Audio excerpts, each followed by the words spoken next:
Okay. We'll just wing it. Yeah, we'll wing it. We won't do. We'll probably. I don't know. Who knows? This might be the longest show we've ever done. We'll try. We'll try to be quick about it. We've only got 3 topics.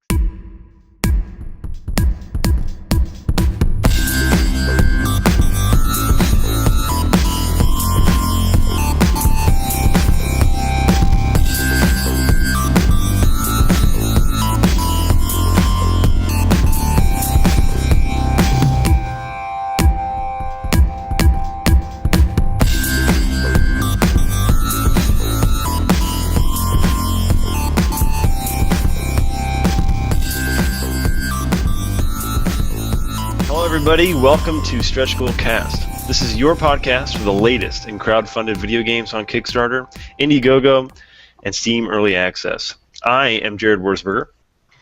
Hello, I'm Clinton Ma. Hey, I'm Justin Nichols.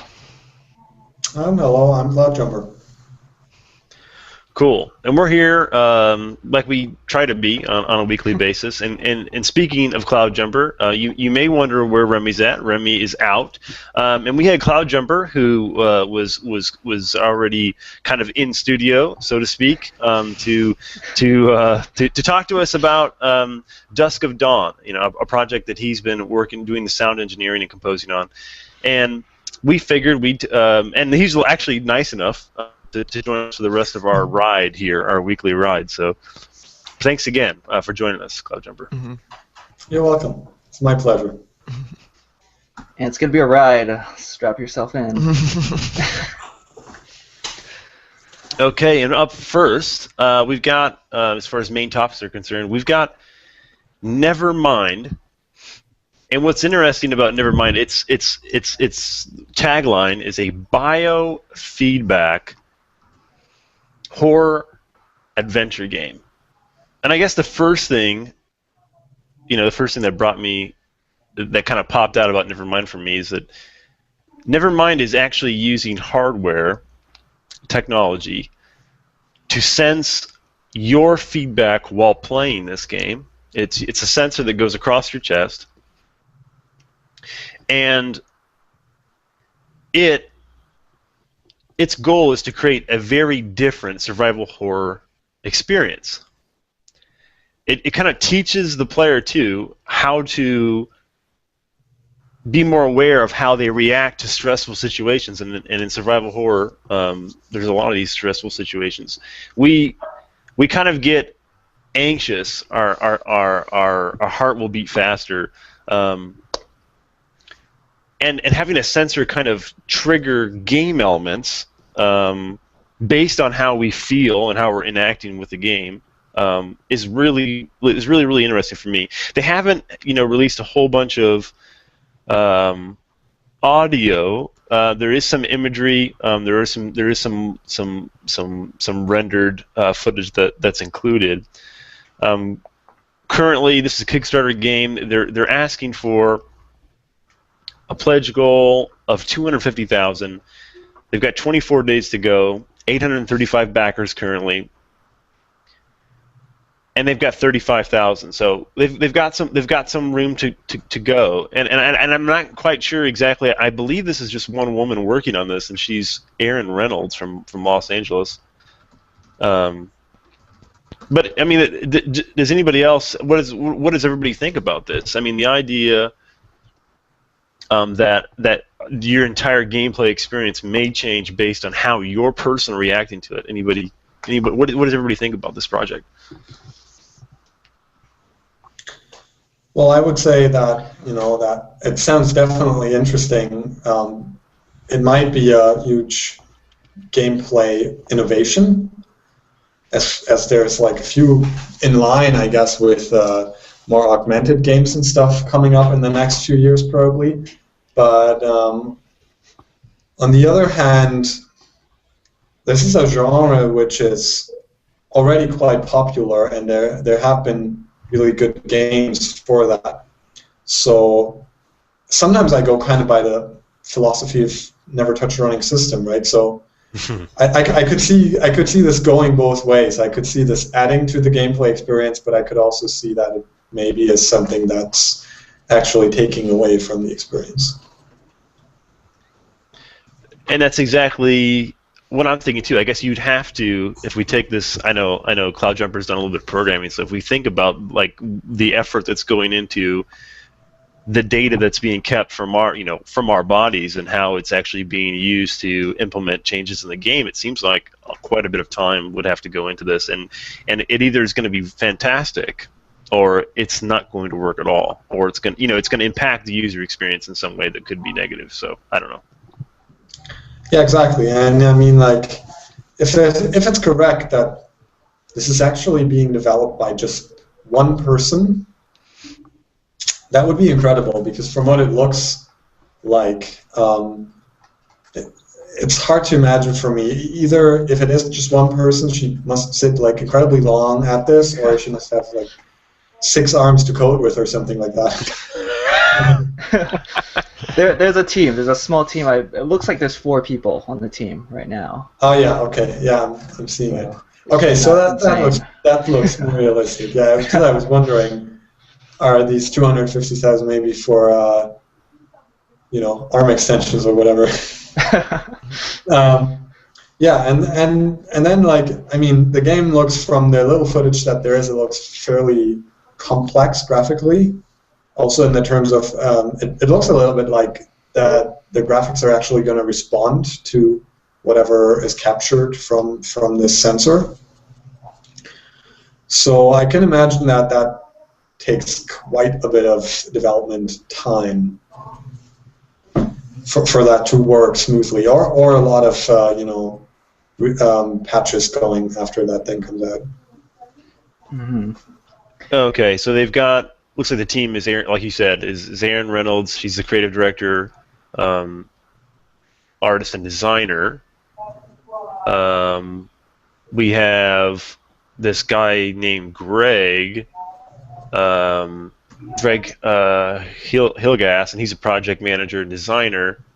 We've got this Michael Ayanetta. He's doing R&D, and he's actually the one who's in charge of applying this technology to the gameplay. Cool. Derek Baird, who is the composer, and then of course we have Cats. That's where the extra hands for coding come in. That's right. Cats on the keyboard. Hands on that keyboard. But yeah. So yeah, and I guess you don't have to have it to play. It's going to be Mac and PC, but having that hardware isn't necessarily required. Yeah, they seem to be trying to support as many of these off-the-shelf heart rate sensors as possible. The one they mention a lot in the pitch is the Garmin heart sensor, which you see the guy strapped himself. Yeah, it's always a little tricky when a game will require you to have additional hardware to play. We're seeing a lot of Kickstarter projects now that are saying, oh, this is going to work with Oculus Rift, or Oculus Rift is going to be a stretch goal if we hit it. And even though we're talking about open platform, which is like PC or Linux, Mac, it's not a console, it's still that extra barrier, that extra hoop to jump through when you're requiring someone to actually plug something in to play a game, where the normal state of things is that you just fire up a game and you just start playing, right? And they do have sort of like a plan B in place, where it's like you can play the game without the heart rate sensor, but how they describe it just doesn't sound that compelling. They're going to try and, detect your mouse movements or how you actually move in the game world and simulate the feedback that way. But, that's not really the prime selling point of this game. It seems like the prime selling point is, yeah, this game is going to read your heartbeat and it's going to react to you. So if they fall down on that goal, on that directive, it's like I don't really see how they can really succeed. But I like the idea, right? Yeah. It kind of reminds me of, do you guys remember that Nintendo Vitality sensor? It was like a little add-on that was going to go on your finger. I don't think it ever was released, right? But I kind of start thinking about that. Is it like the printer? The Game Boy printer? Failed Nintendo add-ons, yeah. Failed Nintendo add-ons. I'm also surprised to see that, like, in the team description, there's really no programmer, is there? Like, who's gonna write this game? Yeah, like, I'm guessing this is the Greg guy, the project manager / designer. He says he does level and puzzle design. One person as for program something like that seems not like a lot, but maybe they're outsourced. That also is a possibility. Mm-hmm. I mean, there's nothing wrong with that, I would say. But yeah, other than that, obviously for me as a composer and a sound designer, in this campaign, especially something that is so emotionally heavy, I would love to, have a little more sound footage in the campaign. Something where I can see, okay, is this actually going to scare me? Because if it doesn't, then the heart rate sensor is not going to read much from me anyways. So knowing that sound is what creates emotion, I want to know something of the sound of this game. Not saying that it looks very interesting to me, and especially if this, what was the composer's name again? Well, however, if this person does a really good job at it, I could see this being a game that I actually might end up backing or something, because it could be really cool. But it feels to me like they're giving me a bit too little of media input before they could convince me 100% to back something like this. Mm-hmm. I do like the visuals that they're showing off. It looks really surreal, and it gives you a feeling of being really unbalanced. Like you're kind of walking through this crooked hallway at one point. There's like a picture of all these houses that just look like they're falling all around. Really creepy stuff. But I agree that, the music for any horror game, the sound is that's gonna cause a lot of the scares and a lot of your jumps and heart rate, I think. I think of like the movie Psycho, and what you see in that isn't super scary, but when you hear the shrieking, like violin come in, that's what really like makes people jump. So yeah, a little bit, I agree. A little bit more focus on that would have helped. For sure. Any final thoughts on Nevermind? Yeah, just like everybody was saying, there is some pretty, in survival horror, you usually end up in some sort of dark dungeon, right? Yes. Thank you for another forced segue, Jared. Smooth. Forced segue by Jared Wuerzburger. Yes, Jared. Speaking of dark dungeons, we are going to talk about a new Kickstarter that just launched this morning. It is called Darkest Dungeon by Red Hook Studios.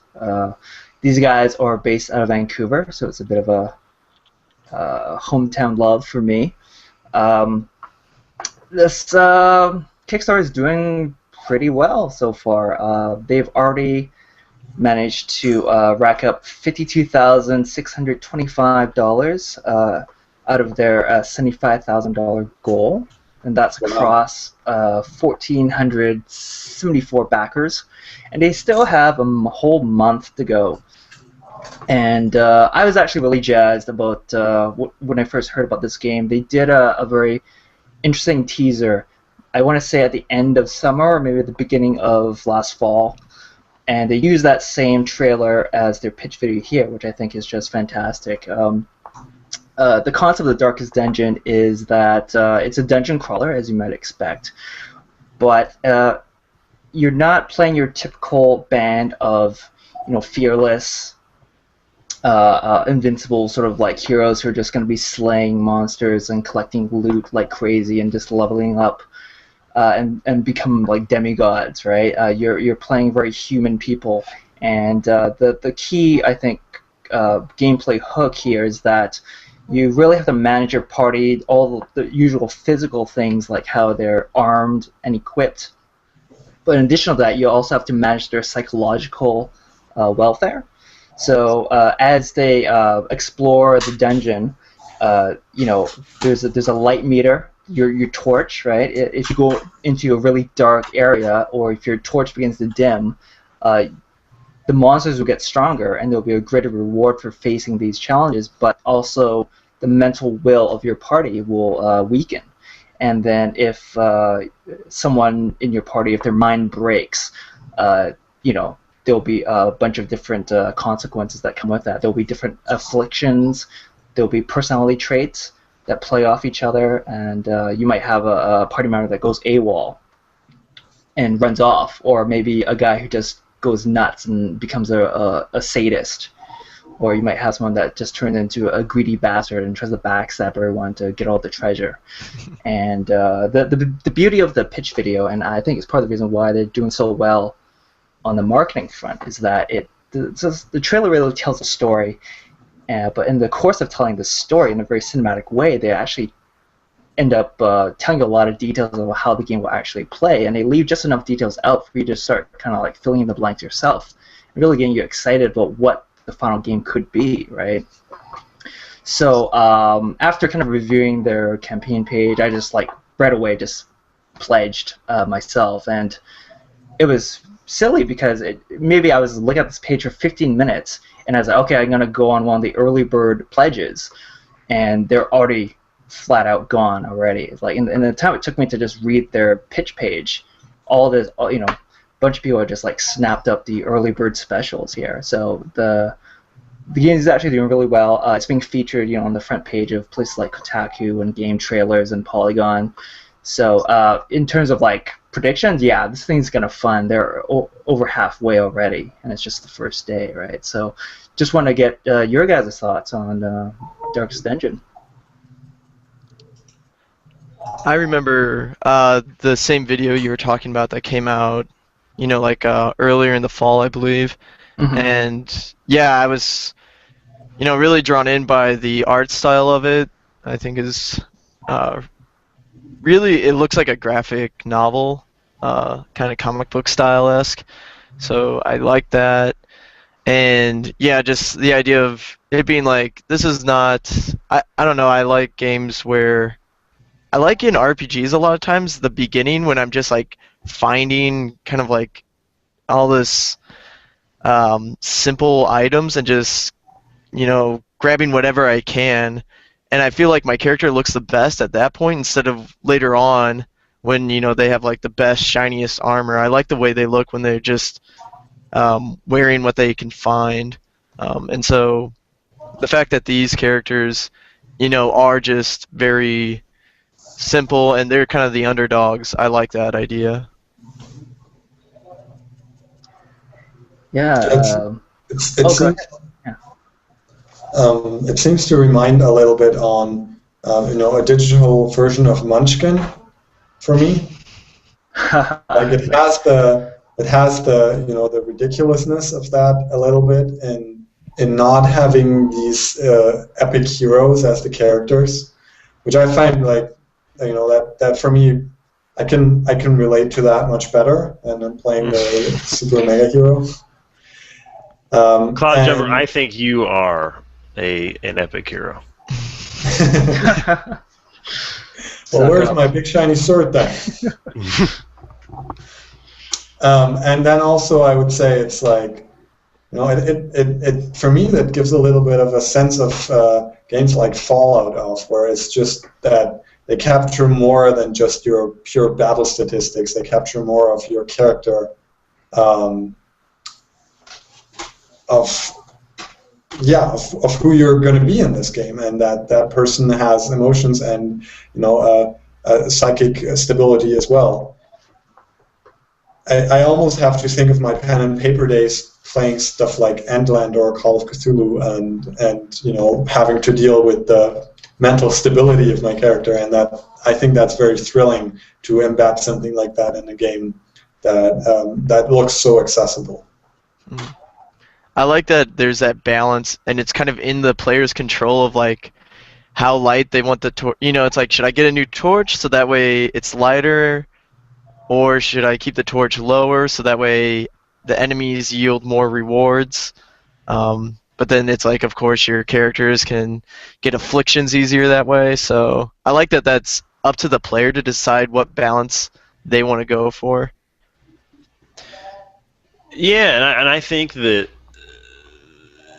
just like just like we were all saying, this seems very. This might increase the sales of the Dungeon Master Guide, and I'm saying that because it's showing a brief map of areas you haven't been to. I think the artwork is fantastic. The narrator was scaring the crap out of me. So they picked a fantastic voice actor. The background noises, and it kind of matches this creepy dungeon atmosphere. I'm really excited, to tell you the truth, and I guess $15 to me, based on what I'm seeing, doesn't seem like it's too much to ask for what we've seen so far. Yeah, I'd agree on that. And then from the trailer, also, like, again, taking a sound perspective look, it's very subtle what they're doing, right? But I agree with you that the narrator that speaks does an amazing job of voice acting. It just sounds like so perfect, like so fitting and so evil. The sound effects are so subtle that like you sort of not notice them. It's almost like in a good movie score where it's adding, but it doesn't draw your attention. And I really like that. Yeah, just to give credit where it's due, the narrator is Wayne June. He's not some random guy they pulled up from his desk to just speak into a mic. He's a professional vocalist and audio producer, so we can see why it's so well done there. And the composer for the trailer and for the game is Stuart Chatwood, who some of you Canadians might know as the bassist for the Tea Party, as well as a very prolific musician in his own right. So he's part of the team as well. So yeah, it's pretty star-studded. Everyone else who's actually building the game mechanics and the art and the code is got tons of years of experience in the games industry. So there are no newbies on this team, essentially. Yeah, you see some definite talent. Stuart Chadwood, the composer, has done 8 Prince of Persia games, including Sands of Time. So that's fantastic. Cool. Yeah, so the game is targeting Steam. First and foremost, it's going to come out on Mac and Linux, and then, of course, if the game does well and they get the support that they need and the feedback, they'll look at expanding to other platforms, all the usual stuff. And I just want to make a comment about the art. I agree, it looks amazing. It really reminds me of, I don't know if you guys are familiar with Hellboy, the graphic novel Hellboy, and the art of Mike Mignola, I think it's the guy's name, but the really great use of blacks, like the dark ink look, where everything's in shadow, right? I really like that kind of stark black sort of art style. And they show it off in spades for this game. So yeah, it looks great. It looks great. For the, I guess like I'm curious what your guys' opinions are on when in a Kickstarter campaign, if they use like these limited edition tiers for funding, like the pledge $24. And basically you get the $29 pledge, but you save $5. It seems like that's a good way to kind of, get people putting in money right away. So that way, you kind of get the ball rolling. But then I wonder if, like sometimes I feel like I get a little, I don't know, I'm deterred to go, like to fund it. One of the higher ones when I feel like, oh, I missed out on getting the earlier, cheaper version of it. I don't. What do you guys think about campaigns that kind of have that tactic? I kind of feel, I don't know. Yeah, I kind of feel like I like to brag about when I get in good on a deal. That's just how psychologically so then if I'm really excited about having spent money that I feel like is going to be worth my while, I will usually spread the word like wildfire. I will tell everybody, hey, this is a great deal. I got in at this price, but there's only a couple more slots at this price left. But it's fantastic whether you get at that price or not. And I think I don't know. It might breed people talking about the Kickstarter in question. I think it's interesting. I wonder who on Kickstarter is, because it's been around since the beginning of Kickstarter, and I wonder who on their team kind of thought of that idea. I think it's pretty neat. And actually, is that available on Indiegogo? I think it's just Kickstarter. Okay. Yeah. Yeah. Yeah. I mean, oh, sorry. Go ahead. I think it's a fair deal to put into your campaign. I personally, but I guess that's really just a style matter. I don't like that too much if I see it, but it's more because, especially like a collector's edition or a special edition, I want to see the physical part of it. Like, if I buy a collector's edition, I buy it because I want the box, I want whatever else it has. Like, as stupid as it might seem, I mean, I bought the Final Fantasy collector's edition because I got a cup and a map out of it and a book, and I think it's called collector's edition or special edition because you get something to collect. And if you get something like that digitally, then if it's just an in-game item or something like that I get, then for me that doesn't have the same value. No, that's a good point. I mean, rewards should be diverse. I mean, there's even a guide. Kickstarter gives you a guide about how they feel as far as marketing is concerned, of how the best things to kind of list and include. And what they don't have, like the first thing on the list, is a $1 off item. That's like the number one first thing that Kickstarter asks you to do, is create a bottom barrel item so that you can get at least $1 out of somebody. Yeah, we don't have that. A lot of them do, but yeah, this one doesn't. Yeah, which is fine. Like, a lot of times, just like $1, thank you, and that's it. You get a thank you email maybe, and I guess they're positioning themselves as like we're serious about this. We need your money, and we're gonna deliver something awesome. So $15 minimum, right? But it doesn't. It's not like they're getting charged extra by putting a $1 option. I mean, they could have this thing funded if 70,000 people decided to give $1. Yeah, well, I mean, I feel like they think like their presentation is pretty solid. I think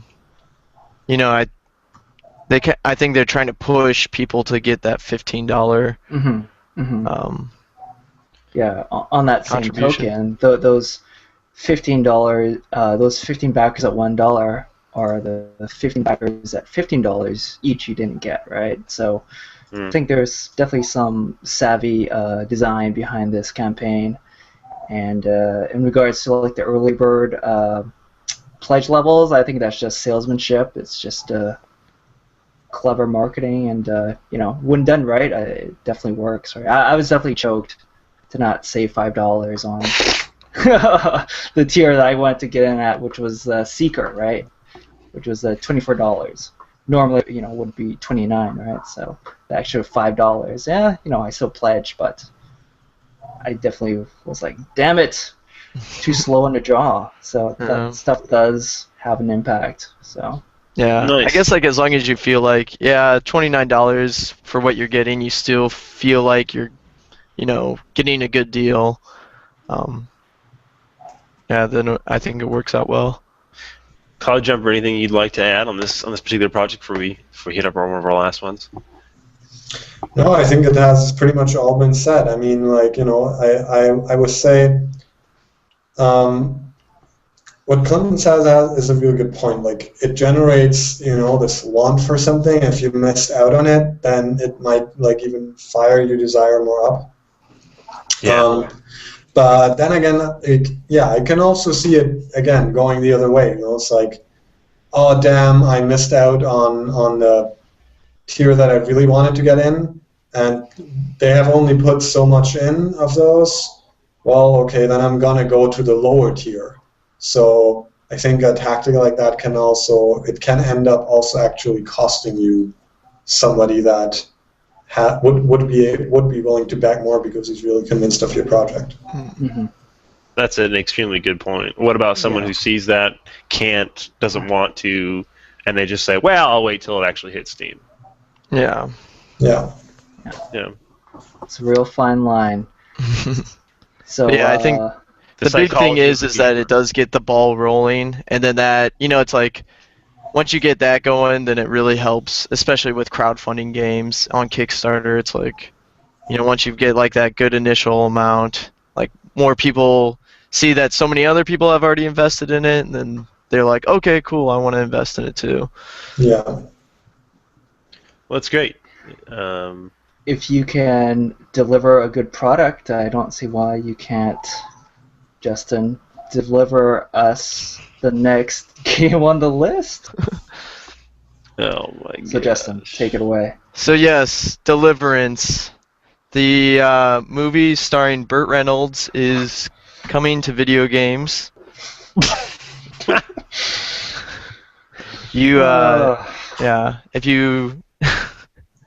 you donate $100, you get a mustache. I think Cloudjumper was scared for a second there. He's like, do I have to write a URL? I don't. Okay, anyways, Kingdom Come Deliverance is not based off the 1972 film.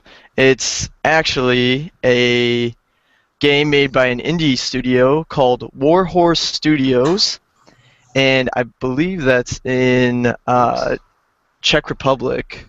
And anyways, it's coming out on PC, Mac, Linux, and hopefully Xbox One and PS4. They're using the CryEngine to build it. And basically, it's a first-person, medieval, sandbox RPG. And their tagline is Dungeon and No Dragons. So basically what that means is there's not going to be magic in this game. It's a very realistic type of medieval game. The story and the world are based on historical events, and I believe probably historical places as well. You have to sleep and eat to keep your health up. Also, food will spoil, so if you have food in your inventory for too long, it might rot after a while. And also, they put a lot of emphasis currently on the combat, the sword fighting. You can actually attack multiple points on enemies, and from the looks of it, there's sort of like 5. The reticle kind of shows like 5 different marks, which makes me think that you could probably do multiple different slashes and attacks. And also, a cool thing is there's physics used with every strike, so there's some footage in it of the character, like attacking an NPC. The NPC is blocking it, but as they block it, you can see the weight of the attack as they take it and then try to get back into their posture again. So it's really makes the combat look engaging. Let's see here. Some of the other things that they've talked about when comparing it to other games is they mentioned the freedom and game mechanics of Skyrim. So in this game you can have different roles, a lot of different stats, there's crafting, and you can ride around on a horse. The storytelling of The Witcher, they mentioned a lot of political intrigue, non-linear stories, the setting of Mountain Blade, so it is sort of a typical European setting, and there's large-scale battles that will take place. And then the tough combat of Dark Souls. I'm really hoping for tight controls on this game, and then also like combat that if you make a mistake, you will get punished for it. You might be thinking like, okay, this is a pretty big game. It sounds pretty big, and all they're asking for right now is 300,000 pounds, which is roughly $500,000, and they've already put in what they've made so far has been like they've spent 1.5 million to develop.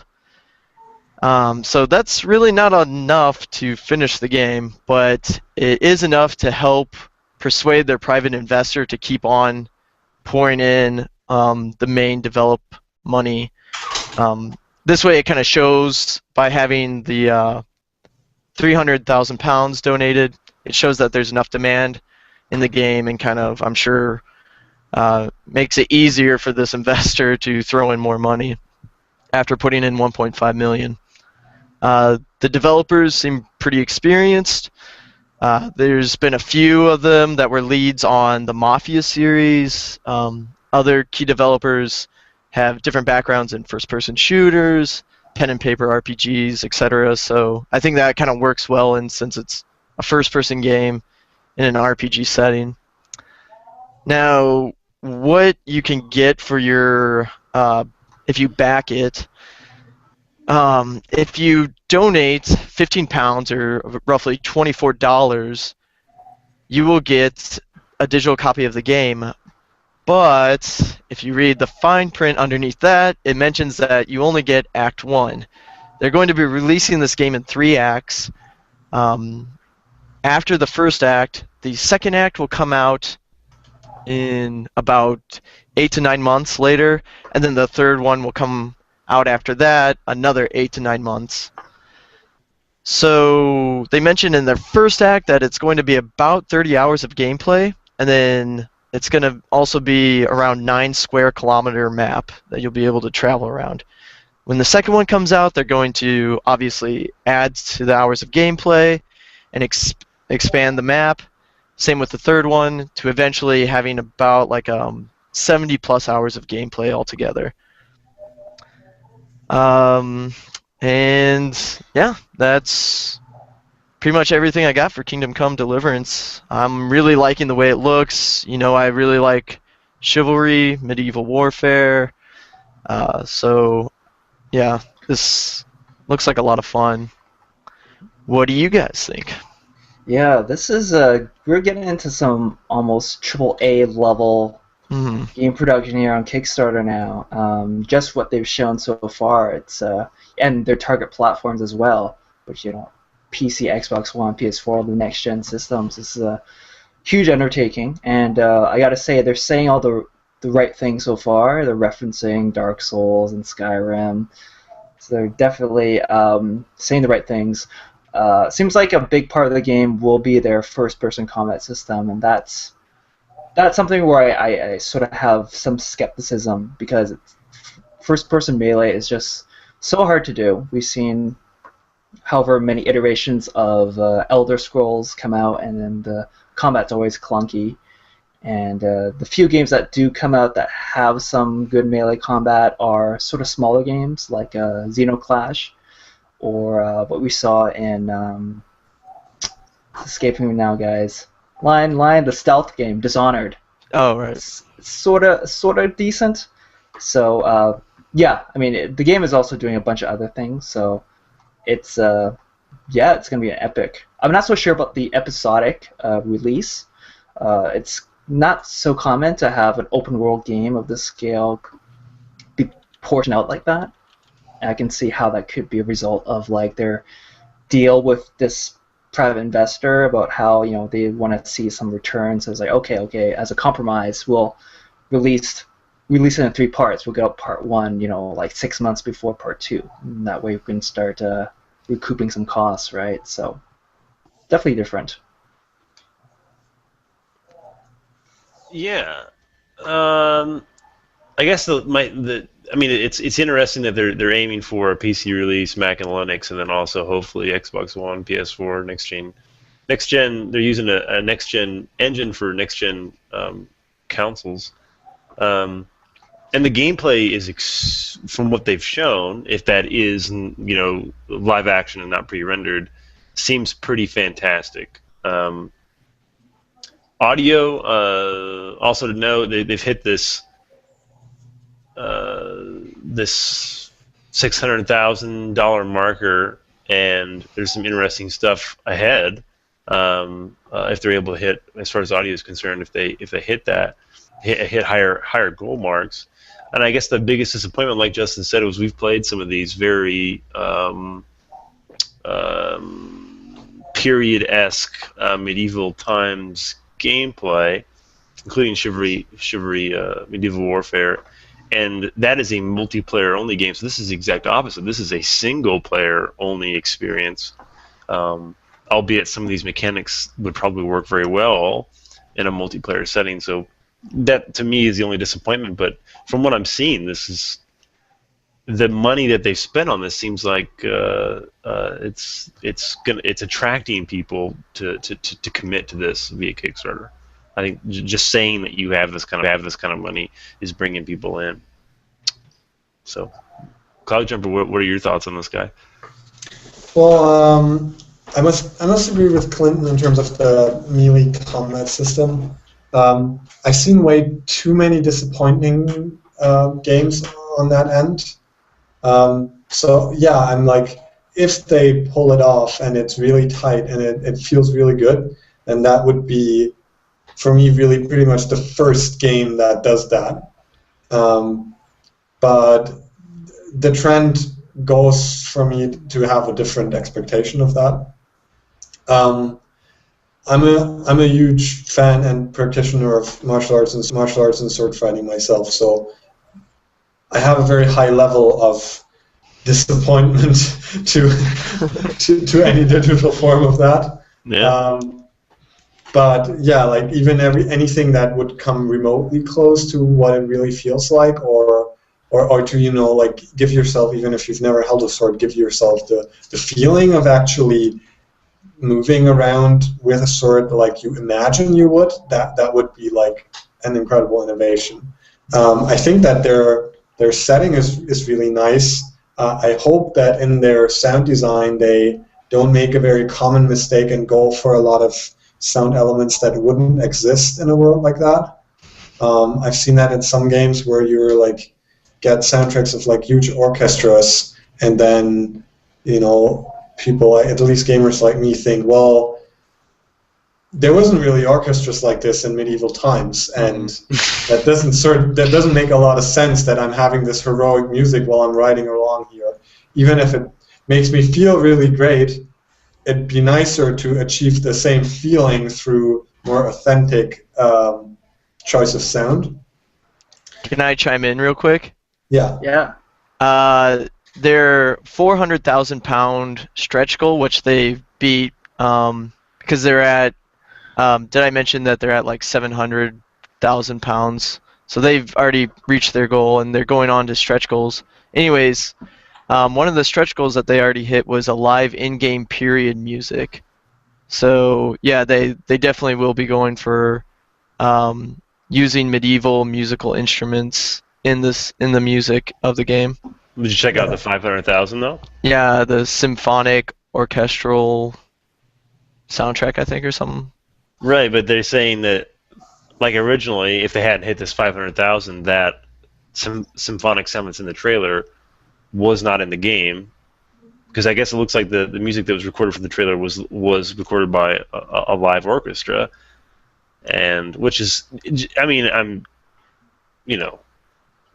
we could go on and talk about that for with Cloudjumper, especially. I mean, the idea that they have the money to pay for the orchestra. I mean, that's nuts. Well, that symphonic orchestra it says for cutscenes. Oh, okay. Right, and it won't be like the in-game music. I think like in productions like that, it's for anything that orchestras are certainly the thing that you use. I mean, just because it makes you relate to whatever's happening on your screen more. In terms of in-game, I find it often like weird. Like if I play a game and I go into a tavern and I hear somebody there is playing a violin, then yeah, it has to sound right. It has to sound fitting. It's more likely that I would hear a fiddle or a viola or something. And if that violin is then subtly also accompanied by a whole string orchestra, then I'm wondering, well, where is that in this little tavern I'm walking You're in the around? back room.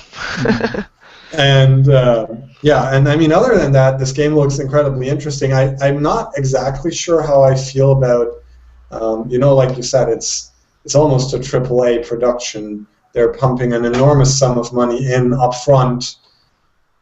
I get a little bit of feeling of that doesn't really belong on a platform like Kickstarter, but because they're not really kickstarting it, they kickstarted it already by putting 1.5 million of money in, and they're sort of like continuing now. But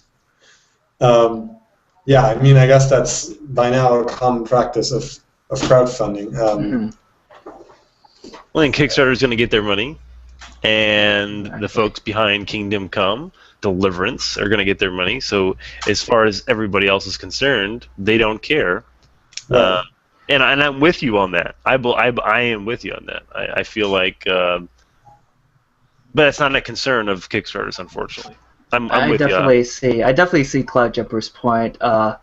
At the end of the day, the people will speak. The market will decide what it wants, and we're seeing more and more of this crossover where you'll get people from Hollywood, established millionaires essentially, who will just go on Kickstarter to fund their own pet projects, and they get the feedback, they get the money. So it's a weird, that's like an entirely different conversation, which is really interesting and important. But I guess it's not gonna stop anytime soon. We'll keep seeing the bar raised and keep seeing the scope of projects get huge, even on Kickstarter. A lot of it has to do with marketing, I think. Like Kickstarter can be great to market and get your game idea out there, and kind of, I mean, in this way, it helps them judge, like, all right, is there, an actual demand for this game, even though we've already put in so much money?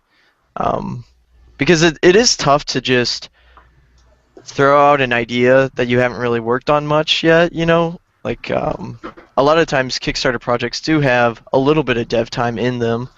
Like the Darkest Dungeon you mentioned before, right? They, because they need to, it helps present a good, basically prototype, or get a good sense of what the game's going to be. But yeah, it is kind of tough when, people who really, really need the money and the views, are getting pushed out by much larger, much more like financially stable projects.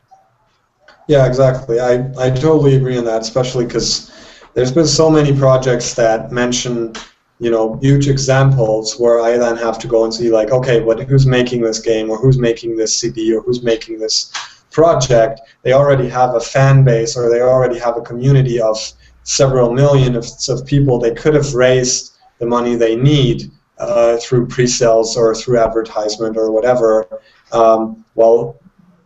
Real small projects that can't make it happen without get pushed aside and end up somewhere on the 50th page or whatever. And that's what I think is sad about something like this.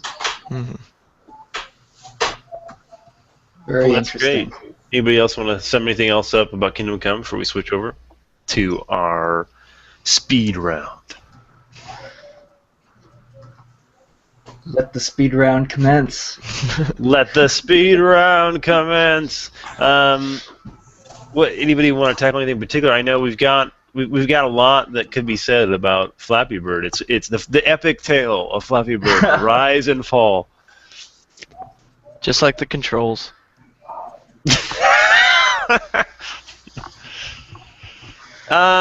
Should we talk about Flappy Bird? We You can. want to get us started, Jared?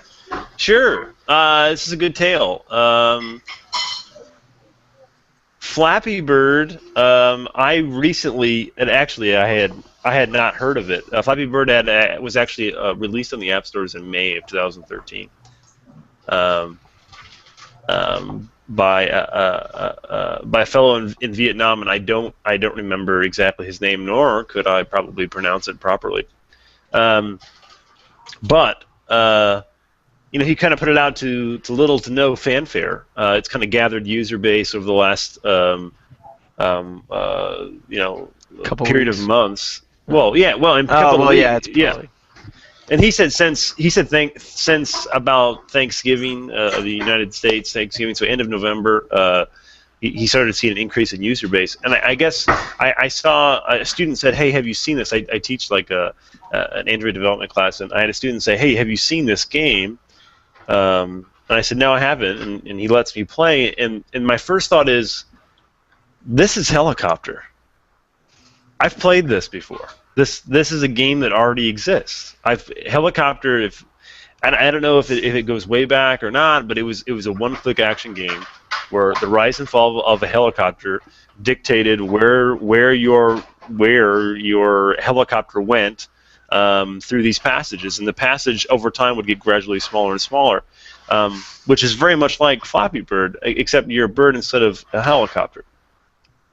And you're clicking fast instead of holding to do your altitude climbs or your falls. So, that was the first thing, and then also the game, all the assets that are used for the game are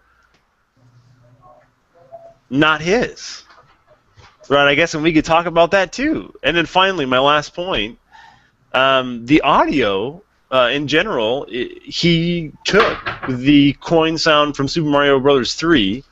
So I compared Super Mario Bros. 3 sound file of grabbing a coin to the sound that he chooses to signify when you've successfully gone through an obstacle as the bird, and it's a modulated version of the same file. So he just took it, he modulated it up, so that it's a higher pitch, higher frequency sound, and it is the same identical sound file. So what do we think about this? I mean, I guess do we want to talk about the conclusion of the story? I guess I can say that. The conclusion of the story is... go for it. The Verge last week put up an article. The Verge, and I like the imagery behind The Verge, but it's not the time and place. But the Verge put up an article about Flappy Bird, and they were kind of giving him this godlike status. They were being it wasn't objective reporting, in my opinion. It was very... dictated, and one of the main argument they had was that this guy was pulling in $50,000 a day in ad revenue for a game that he basically stole. The gameplay elements, the way you play is stolen, and the assets are as close to being stolen as I guess originally possible.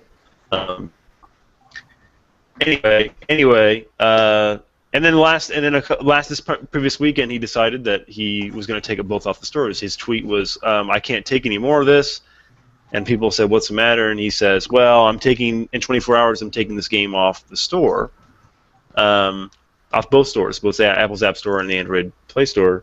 And he made sure to say that it wasn't for legal concerns. So anyway, who wants to add anything to this story? Well, do we know for a fact that this game has stolen assets in it? Because I know a lot of people have been claiming that, but I don't know if there's any proof that, it looks like Super Mario Brothers, yes, but is it actually stolen from Super Mario Brothers? And I'd say Cloudjumper could verify this, but we can take the actual sound effect that's used for gathering for gathering these coins in Super Mario Bros. 3, and we can match this up to the sound of him going through, and we can actually compare the audio files on a wavelength level, and we can determine whether these are the same audio file or not, just by looking at the waveform. So it's something that could be done. Yeah, and the thing is, the sound that is used in Super Mario Bros. 3 is in itself not so complex. It'd be like a matter of 10 minutes or so to reproduce that if you really wanted it to sound like that. But then it wouldn't match the same wave file. The problem with that, it's really hard to determine for sure, because even if it matches the exact same wave file, there's a certain extent to what a sound file is copyrighted, and if you tweak it enough, it does not necessarily count as an original anymore. The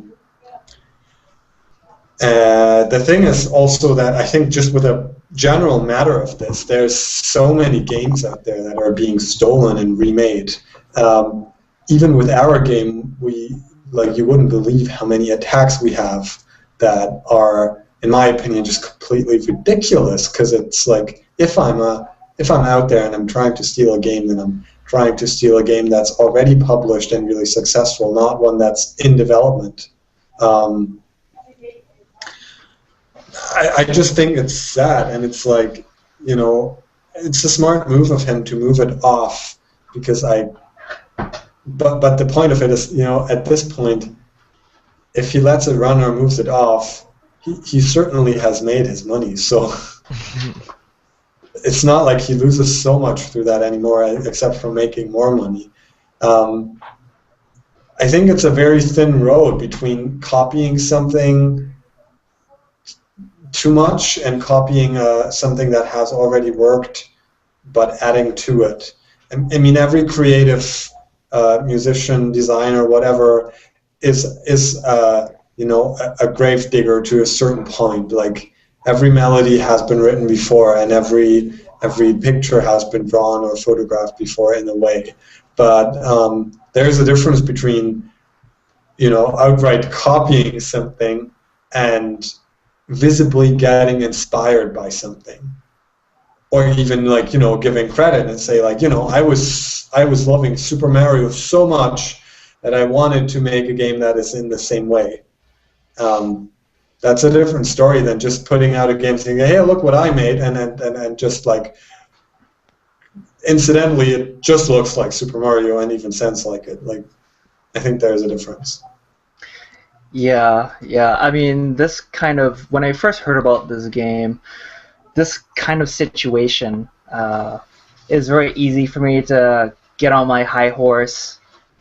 And, as someone who grew up with games and who truly believes that games can evolve and aspire to be something more than what they already are. We've already seen games grow up in the last 10 to 15 years and go into all these different cool new directions. And a game like this, to me, initially, my gut reaction is just like, this is just like lowest common denominator. This is horrible, it's just horrible. Creatively, on a creative aspect, it's just horrible. And it's really interesting to read about the creator and the whole drama that sort of resulted from that. He pulled the game, as Cloudjumper said, the guy has made his money, and whatever reason that's been published about why he pulled the game, you can just take it with a grain of salt. He obviously was bothered by the media attention,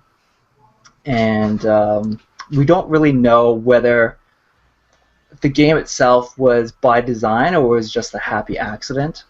And then there were also, accusations from different corners that the creator fudged or gamed the system, the App Store voting system, and used bots to inflate the rating, to do that sort of stuff.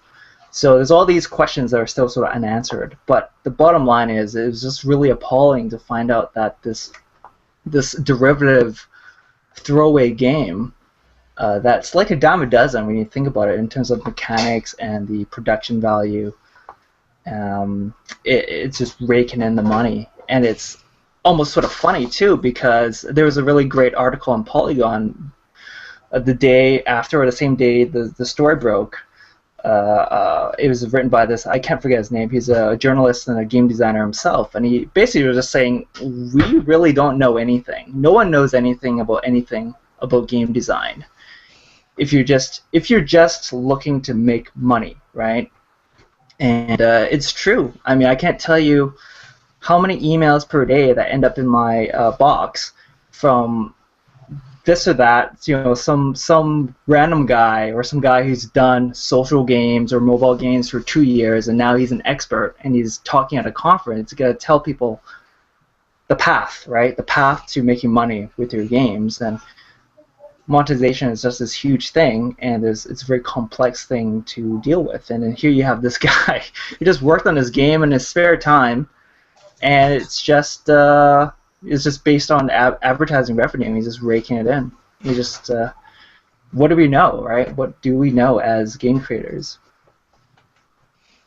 Yeah, I think like to kind of play a little devil's advocate, I believe this was one of his. He's got a couple other games, which are also pretty simple, similar art style and everything.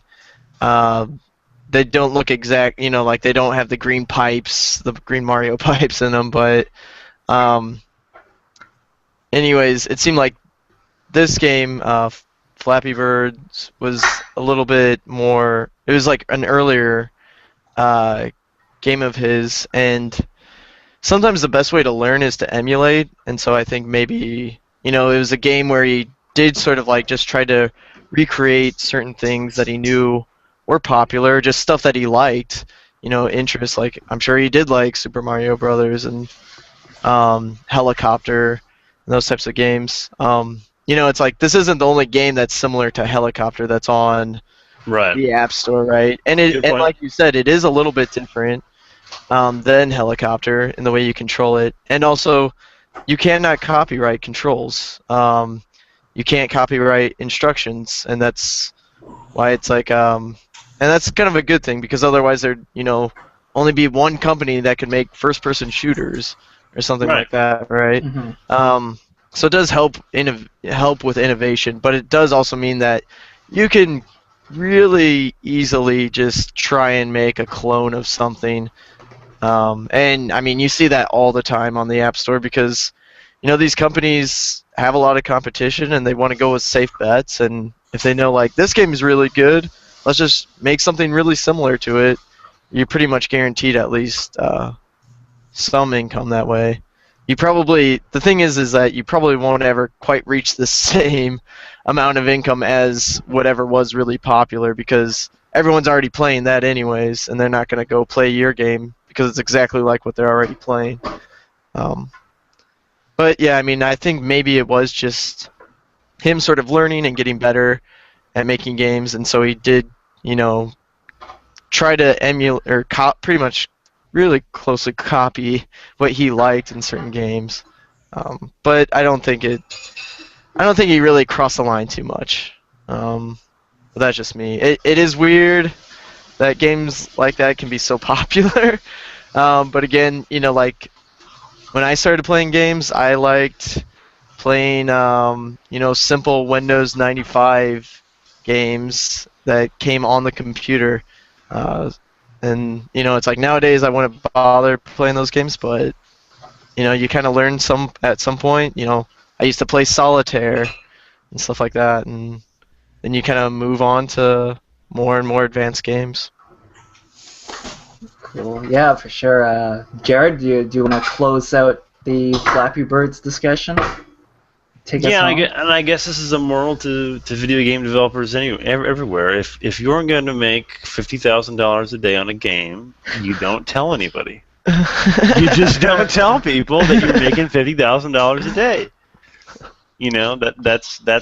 That's it. I wonder how many. Okay, let's pretend that he didn't have any lawsuits, like before he made that announcement. I wonder how many people at least thought about, how many representatives at Nintendo said, is this something we could sue over? Like, I mean, seriously, it had to be a thought. It was just like an environment stuff. He didn't like copy a character, The character doesn't look like any Nintendo character I can think of. It's just basically the color tones in the background and the pipes, which I mean, that definitely is iconic to Nintendo, because they're pretty much the only ones that have green pipes in their game. But that doesn't mean anyone else can't have green pipes in their game. Right. Anyway, that's all. That's. I mean, his reasoning didn't make any sense. His reasoning for stopping didn't make any sense. He had to have been confronted by more people than the media to make you want to stop making $50,000 a day, because media is only going to bring more people in. How could it just doesn't seem logical that you would say this is too much stress? Us game developers are A prickly bunch, huh? Yeah. I mean, look at Phil Fish, right? Like, he was working on Fez 2, and then because of, it's things add up over time, and it's hard when, you're kind of a nobody, and then you go to just getting a lot of different negative comments from people. It's hard to take that. Even if a lot of people do like what you did, and, you're making a lot of money, it's still just getting a lot of negative vibes towards you can be stressful. As the immortal Notorious B.I.G. once said, "Mo money, mo problem." It's true. It's true. It's true. Well, this has been a really cool show this week. We kind of got a lot of information in. Cloudjumper kind of you made our week, man. I really appreciate. I mean, I didn't mean. I know we're way past it, but I didn't mean anything by the comment that we put on or the top. Some of the stuff that we said in the video. It was, and I just we really appreciate you coming on and giving really great commentary. Yeah, you're welcome. Like I said, I had a lot of fun too, and I really appreciate things like this happening because it's like with the game. I see a difference where people try to do something for the community they love, rather than having like a purely commercial interest. So I like to support this kind of stuff, and I mean, it's certainly there's a price for that as well. But I think that the price for that is,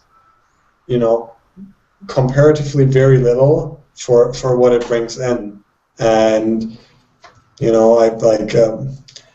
It really depends on how you look at things. If you give a game away for free, or if you make a game pay what you want, or give it a really fair price, or crowdfund it, then that says something about what you believe in. Or, if you're a musician like me, like a lot of what I do is Creative Commons or pay what you want as well. And some things are not, of course. Like, there's always a balance between things.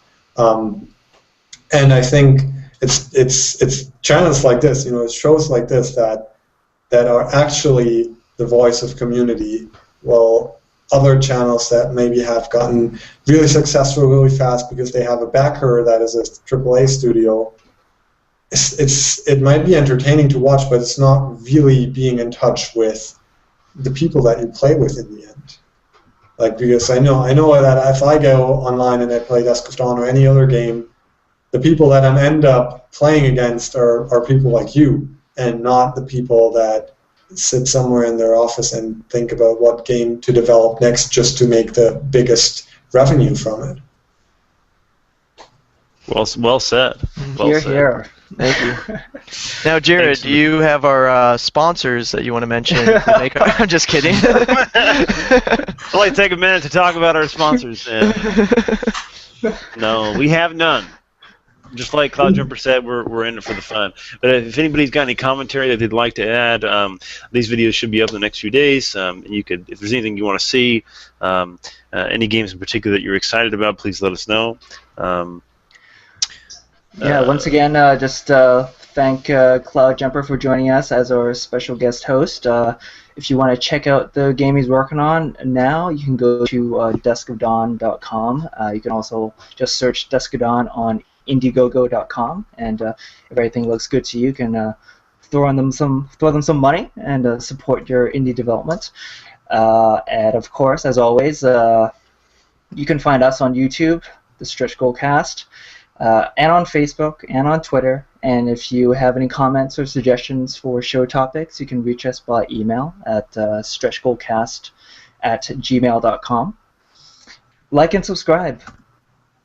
That's what we deal with. That's our currency. And Cloudjumper, would you like to tell people where they can see your work or hire you for some sound development?